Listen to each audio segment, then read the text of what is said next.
Владата отвара ново поглавје во борбата против сивата економија. Со новиот закон за работно ангажирање на лица кои стапи на сила од 1 јануари 2026 година, се создаваат повеќе работни места, поголема заштита за работниците и постабилна и предвидлива деловна клима за компаниите.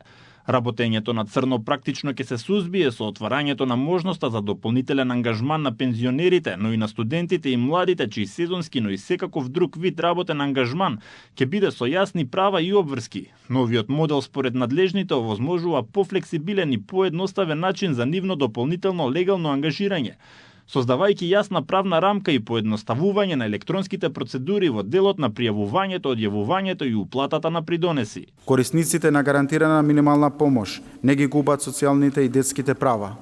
Невработените не се бришат од евиденција и не го губат паричниот надоместок. Пензионерите го задржуваат правото на пензијата, а студентите и учениците ги задржуваат правата од образовниот систем. Во првата фаза законот ги опфаќа дејностите во кои сивата економија е најизразена, како што се земјоделството, шумарството, рибарството, објектите за храна и дејностите во домаќинствата.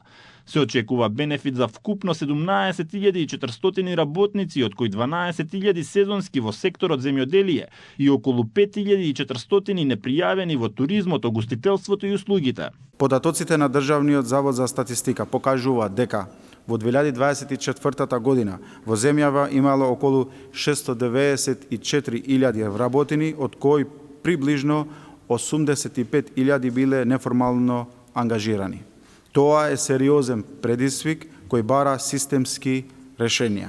Работодавачите добиваат флексибилност и поедноставни административни постапки, а работниците добиваат исплата по час, придонеси за пензиско инвалидско осигурување, дополнителен придонес за задолжително здравствено осигурување во случај на повреда при работа или професионално заболување, како и јасна правна заштита на нивните права. Законот беше работен од експерти од Германското друштво за меѓународна соработка заедно со Агенцијата за вработување, Министерството за финансии и Управата за јавни приходи.